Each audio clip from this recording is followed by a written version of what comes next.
Hoy día vamos a hablar de la fabricación del violín, de su historia, de los personajes que hicieron esta historia y de las transformaciones que vivió el instrumento que tenemos en las manos en el día de hoy.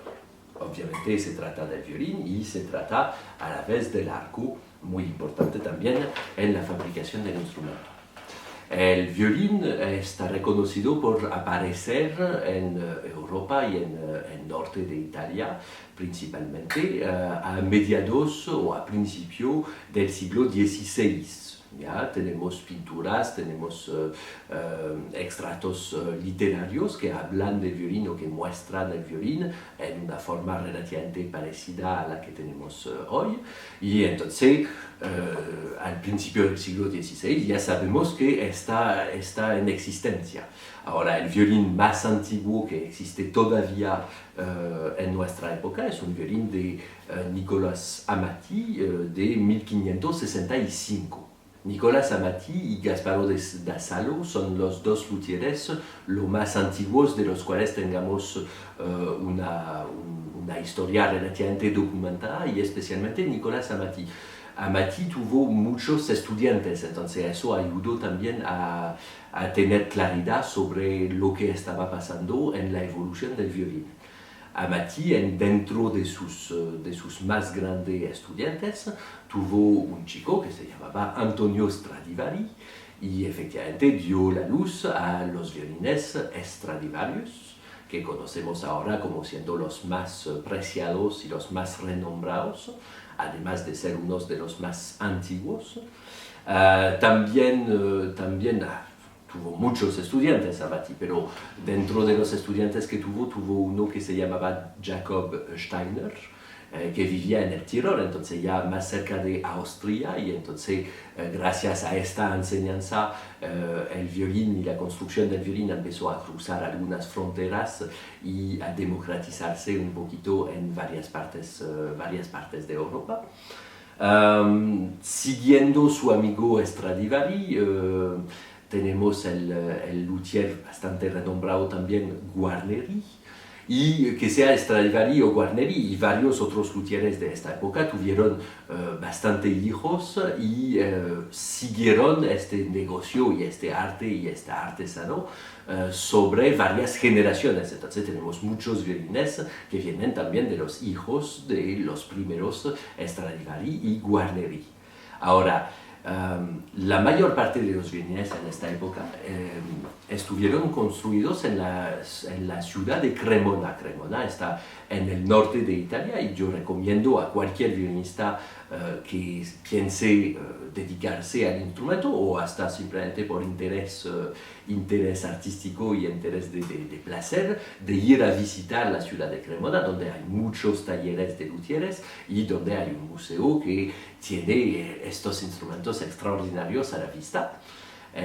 Vale la pena. Estos instrumentos, ustedes saben que un instrumento que no está tocado nunca tiende a cerrarse, ya que la madera ya no está vibrando de manera regular, entonces la madera tiende a cerrarse un poco, y por eso en este museo y muchos otros museos del mundo se pide a grandes violinistas. En el caso de Cremona generalmente es Salvatore Accardo, un gran violinista de nuestra época. Se pide a un gran violinista de venir regularmente a tocar un poco los instrumentos de manera a que vibren de vez en cuando y no se vayan cerrando.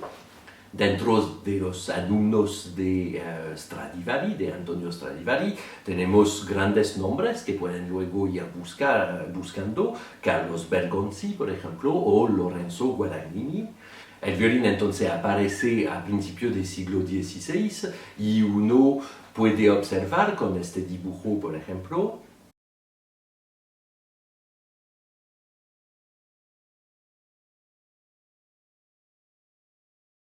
de dónde viene el violín. Viene de varios instrumentos con o sin arco, y viene principalmente, se dice, del rabab y del rebek de los países árabes, pero también viene del lut, que es con la mandolina una manera de guitarra antigua que se usaba en la época medieval, y como los fabricantes de lut empezaron a experimentar con la forma de la viola y luego del violín.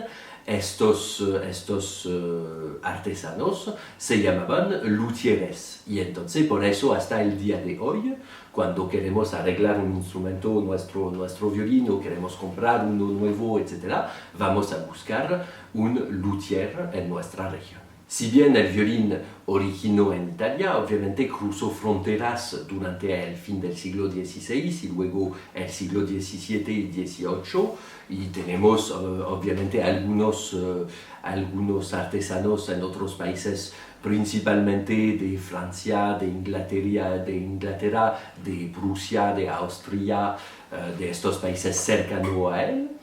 Y probablemente por razones políticas, Francia toma un rol bastante importante en la fabricación de violines a partir del fin del siglo XVIII y principio del siglo XIX, en un momento político en el cual Francia es importante en Europa, y se desarrolla una escuela que se llama la Escuela del Vieux Paris, el Viejo París, con un luthier, por ejemplo, que se llama Gerson, y luego un luthier durante el siglo XIX que va a hacer muchos experimentos y construir muchos violines importantes, que se llama Jean-Baptiste Vuillaume.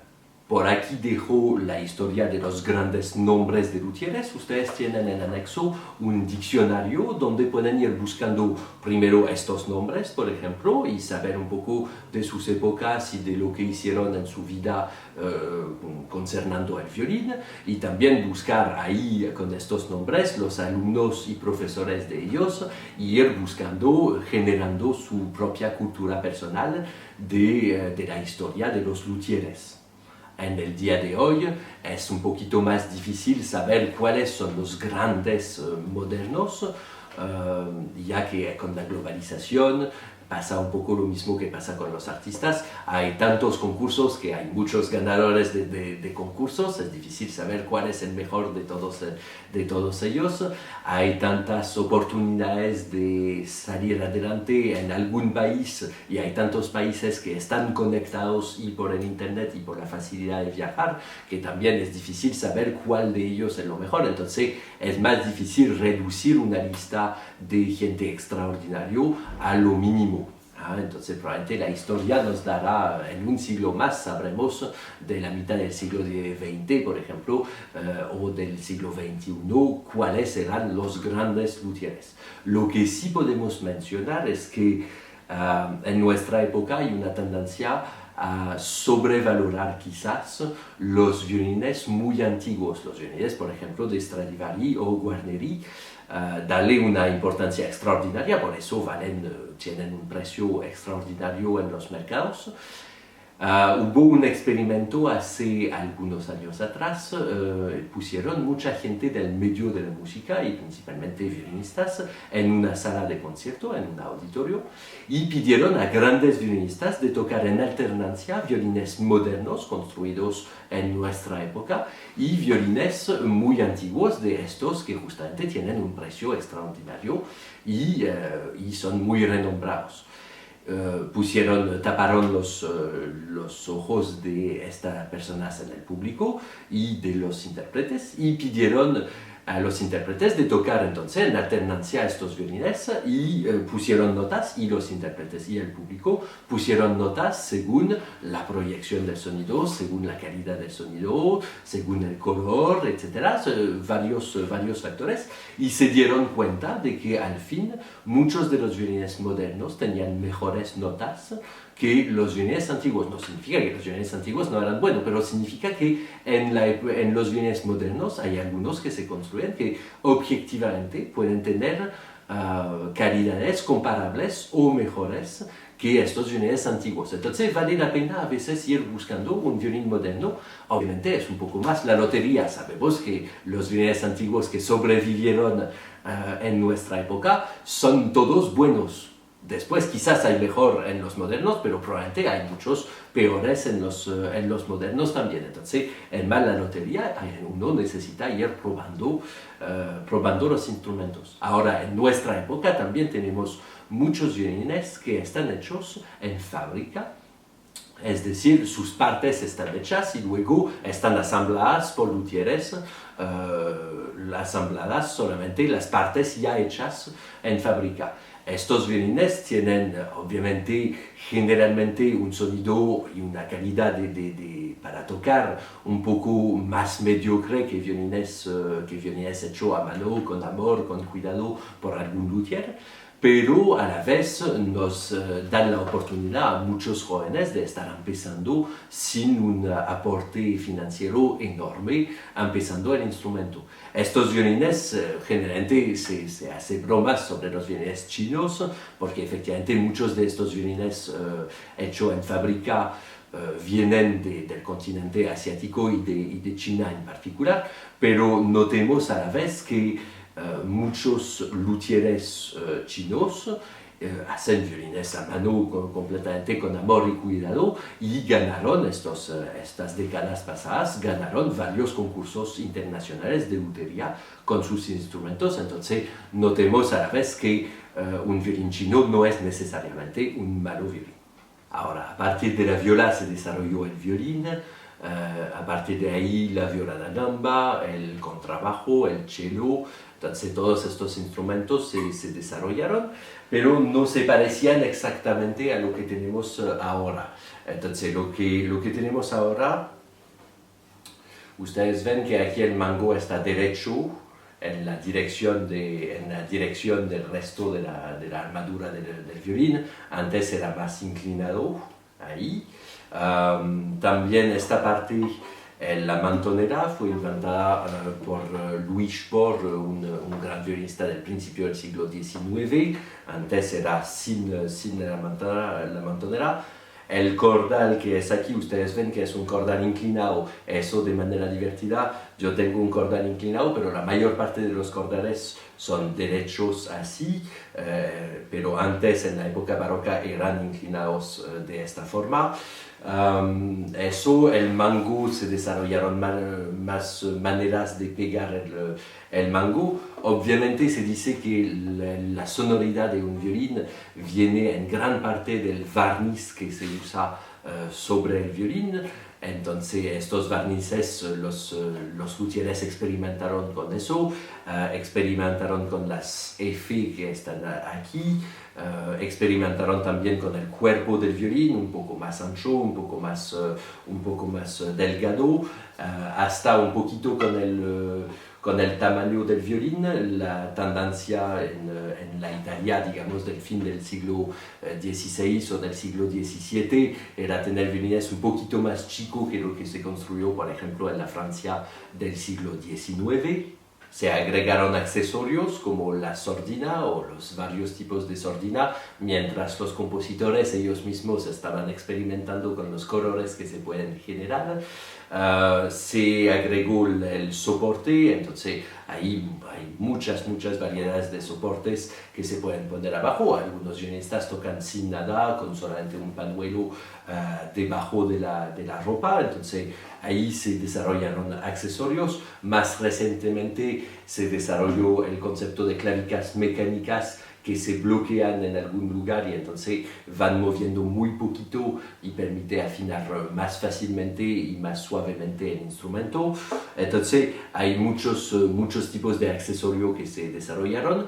Una de las cosas importantes que cambió durante el siglo XX es el paso de las cuerdas de tripa. Se dice que eran tripas de oveja. Y entonces hasta el día de hoy a veces músicos, y especialmente los músicos barrocos, es decir, que están en redescubrimiento de lo que se hacía en la época, tocaron con cuerdas de tripa de oveja, pero ahora la mayor parte de las cuerdas que uno compra son cuerdas sintéticas, son cuerdas hechas a partir de aliajes de metales distintos según los colores, según las marcas, etc. Entonces eso es un gran cambio para la manera de tocar. Obviamente nos ayuda un poquito tener estas cuerdas sintéticas, ya que se afinan más fácilmente y se quedan afinadas durante más tiempo. Pero el color y el tipo de sonido es bastante distinto con las otras cuerdas, las cuerdas de tripa. Entonces uno puede ir buscando lo que prefiero en las etapas básicas. Obviamente uno en el aprendizaje del instrumento va a usar cuerdas sintéticas y está muy bien, está mejor para poder estudiar más tiempo y estar seguro de sí mismo. El arco también tuvo bastante cambios, quizás aún más que el violín. Ustedes pueden ver en este dibujo la progresión del arco hasta globalmente el compositor y violinista Giovanni Battista Viotti, que nos hace llegar a esta forma, la forma que tenemos actualmente para el arco. Si ustedes miran el primer arco, era un arco muy doblado, muy plegado, y entonces era más fácil para hacer notas cortas, pero si queremos más intensidad y más sonido, entonces necesitábamos ir curvando el arco por el otro lado, y también si queremos hacer notas más largas necesitamos un arco más largo, y entonces ustedes pueden observar mientras nos acercamos a la época romántica en la cual queremos más intensidad, notas de más duración, notas más estables y dinámicas más y más fuertes cada vez. Ustedes pueden ver cómo se está acercando la forma del arco a la forma que tenemos ahora. Ahora quisiera compartir un pensamiento con ustedes. El violín es un objeto de arte tremendo en el cual el luthier en algún momento dio parte de su alma. Trabajó horas y horas para lograrlo, para hacer un violín. Los luthieres italianos, por ejemplo, buscaban maderas, hacían viaje para ir buscando maderas ya antiguas, es decir, de árboles cortados ya desde décadas, para luego convertir pacientemente con moldes que ellos habían imaginado, para convertirlo en un trozo de violín y luego asamblar todas las partes que habían hecho. Entonces es el trabajo de muchas horas, días, semanas, meses, años a veces, para lograr el violín lo más perfecto posible. En este sentido necesitamos respetarlo. Por otra parte, podemos respetarlo como nuestro compañero de vida. Obviamente es un objeto inanimado, pero de alguna forma es el que nos permite expresar sentimientos, emociones, dar libertad a nuestro virtuosismo. Entonces necesitamos cuidarlo, cuidar el arco. El arco también es mucho trabajo, buscar exactamente el balance, el peso de un arco globalmente es siempre el mismo, pero su balance, ustedes ven, pueden probar a hacer eso, por ejemplo, con el arco para buscar dónde está su punto de balance. No va a estar exactamente igual con cada arco. Este arco, por ejemplo, pesa bastante más en el talón y bastante menos en la punta. Entonces, cada arco es distinto, cada arco es el fruto de una búsqueda grande de parte de un luthier, hasta darle nuevos crines de caballo, es como hacerle un pequeño regalo, darle nuevas cuerdas, es hacer un pequeño regalo a nuestro violín, y queremos acariciarles de esta forma para poder acariciarnos también con la música que vamos a estar haciendo. Necesitamos respetar nuestros instrumentos, y en esta idea quisiera compartir una idea que mis profesores me transmitieron también. Este violín, por ejemplo, tiene 240 y algo años. Es un violín que viene del norte de Italia y es bastante viejo, es un abuelito de alguna forma. Este arco tiene unos 100 años, es también bastante viejo. Estos instrumentos, y quizás en particular el violín, porque viene de aquí el sonido, estos instrumentos son nuestros compañeros, es verdad, eso es mi violín. Pero si uno lo piensa, en 240 años, este violín ha tenido muchos violinistas tocándolo, ha tenido muchos compañeros. Y probablemente una vez que ya no estaré yo, tendrá otros compañeros y seguirá haciendo música. Entonces, trato de pensar en este instrumento no como siendo mi violín, sino que yo siendo el violinista de él. Y en esta idea aprendemos a cuidar y a respetarlo.